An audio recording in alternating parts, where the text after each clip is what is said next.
Author and poet Maya Angelou once said in an interview, "I'm always amazed when people walk up to me and say, 'I'm a Christian.'" She paused, letting the silence do its work. "I think, already? You've already got it? I'm working at it, which means that I try to be as kind and fair and generous and respectful to every human being." I'm glad the poet's words keep finding me from time to time throughout my life because they remind me of a vital truth about the spiritual life across many religious traditions. It is a lifelong path, a process of endless becoming. We too are never finished and certainly never perfect. But life does its work, though, grief and love, loss and grace. These sand my rough edges, soften my urgency to act, and deepen my willingness to listen. Sometimes. When I'm open to the ground of all being, which is love, I speak less quickly, carry fewer assumptions, and let compassion rise before judgment. Most of the time.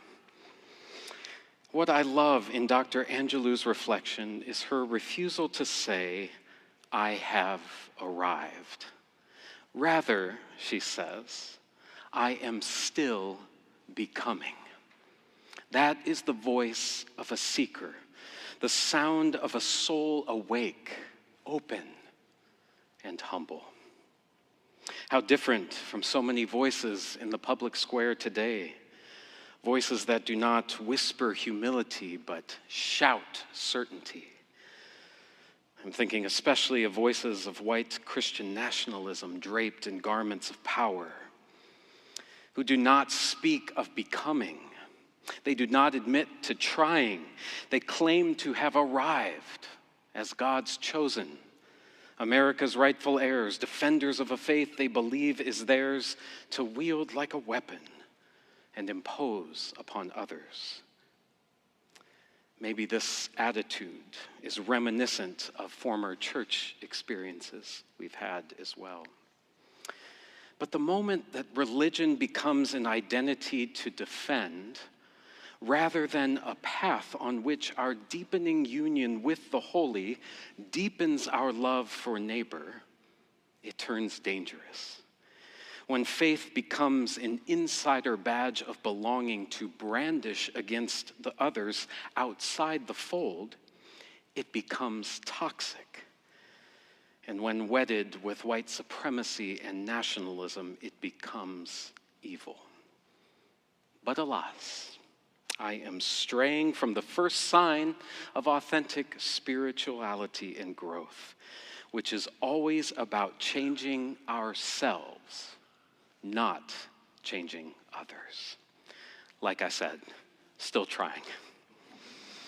The gospel of life, the good news of God's inviting, transformative love into which we are delving in this fall series, begins in our refusal to live in triumphal certainty. It lives instead in the careful, quiet work of becoming, which begins in the heart. That's where pre-modern cultures in the ancient Near East located the center of our being. Teach us to count our days, the ancient Hebrew poet prays, so that we might gain a heart of wisdom. The beginning of wisdom, said Rabbi Heschel, is awe, and the beginning of awe is wonder. Wisdom, we might say, is the cultivation of curiosity about others, about ourselves, our ideas, and our beliefs. Wisdom causes us to wonder. It sets free our imagination. Is there more to the story, more going on here under our surface-level perceptions? And wisdom is welcoming the possibility of divine encounter everywhere. Like Ingrid Goff-Madoff wrote, God spoke today in flowers. And I, who was waiting on words, almost missed the conversation. Wisdom is less about quantity than quality. To count our days is not about numbering them, but is rather to resist numbing within them, which hinders our experience of the fullness of life.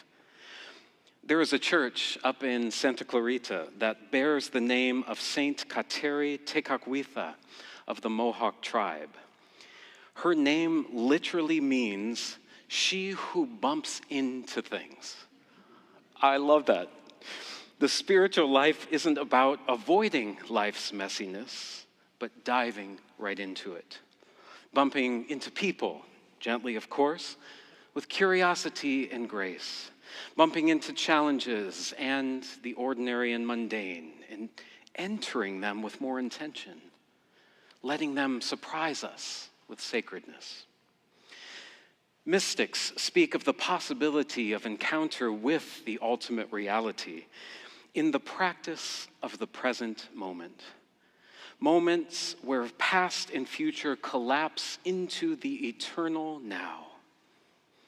It took many years of theological letting go, unearthing my entrenched ideas that God was somewhere out there apart from us while we are here.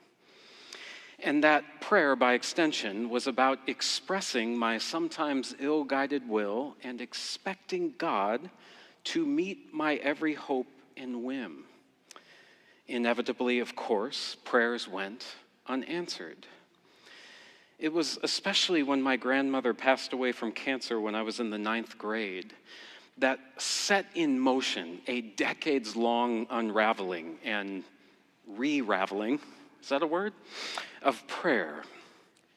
And people operating in the same theological framework I had inherited tried to console my family and me by saying things like, "We cannot question God." Or, clearly, God needed another angel. And the classic of classics, "Don't cry, she's in a better place." Not things you want to hear in the depths of grief. But prayer, I came to realize, is not about changing God's mind about us or our events, but about changing our minds so that things like mystery and acceptance, forgiveness, love, and peace might resonate more and resound in our lives. Prayer for me now is about presence, conscious contact with the presence in whom we live and move and have our being.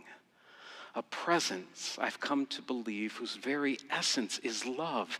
A presence that indwells our deepest selves down to our smallest cells, and whose lips meet the mouths of our souls and breathe into us and love us through life. Prayer is about living in the now, in the present moment where time and eternity intertwine so that we don't miss the real news. Why this series of arrivals on my spiritual journey took so long lay in my resistance to letting go of God as something primarily to be believed in and thereby fully understood versus this imminent, intimate presence to be experienced. Every time I'd prepared a box in which to put God, before I could even close the lid, God had already escaped it. It's like how Rob Bell wrote, a bit like a butterfly.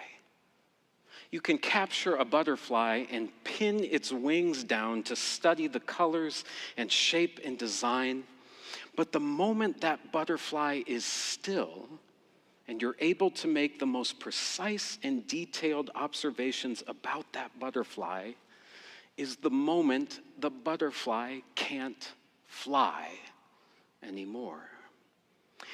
We cage this wild, wonderful mystery that dances us into the abandonment of all else but love to our detriment and our experience of the fullness of life. Reducing the really real to mere dogma can stifle our spiritual growth and our embodiment of the gospel of life. It may even cause us to bubble wrap ourselves against reality. And in this time of incredible challenge and change, that may be, on differing levels for each of us, unavoidable. But spiritual resistance lies in keeping our hearts open to give and receive love in a world that can be so unloving. To keep our hearts from callousing with ice-cold indifference in a world of discarding and dehumanization. There is an embodied prayer that I learned on the Isle of Iona that helps me keep my heart porous. And I invite you to join me if this feels right for you. We begin with our hands here at our hearts. And as you move your hands up and outward, imagine love flowing from your heart and into the space around you, and bring your hands forward. It's a circular motion, back to your heart and out into the space and the world around you. You might even inhale and then exhale that love to the world around you. And now the circle goes in the opposite way. We start with our hands here. And as you raise them upward, bring them back down towards your heart, gathering the love that unceaselessly is outpoured to us from the heart of God, and bring that love into your own. Gather the love of the community around you into your heart. This has become a daily practice for me to keep the heart open, porous. The wise heart affirms reality in its fullness, still says yes to life even amid many things that deserve and require a no. This is the heart of wisdom. And there is no time for escapism or romanticism. Only the honest work of understanding our lives as small but significant parts of an immense project of love. To count our days that are so fleeting and few. To slow down enough to experience their fullness is what the great Hebrew Bible scholar Walter Brueggemann, who passed away early this summer, called an act of theological realism. To understand the brevity and beauty of our days and moments, and to insist on love's power even amid all of their brokenness. This is the good news, the gospel of life, the way, as Jesus said it, that leads to life. To listen to your life, as Buechner has it, and see it for the fathomless mystery that it is. Open to the boredom and pain of it, no less than in the excitement and gladness. Touch, taste, smell your way to the holy and hidden heart of it, because in the last analysis, all moments are key moments. Life itself is grace. There are days when spirit or presence, the mystery without beginning or end of which our psalm speaks, when it feels so close, when it flickers in us as light and understanding and even some direction. And then there are days when the silence is deafening. The answers to our questions remain unresolved. And the wide distance between who we are and who we long to be humbles us, again. But for now, let us give thanks for the arrival of this moment, of here and now. Hold ourselves in love, in enoughness, exactly as we are, nothing required.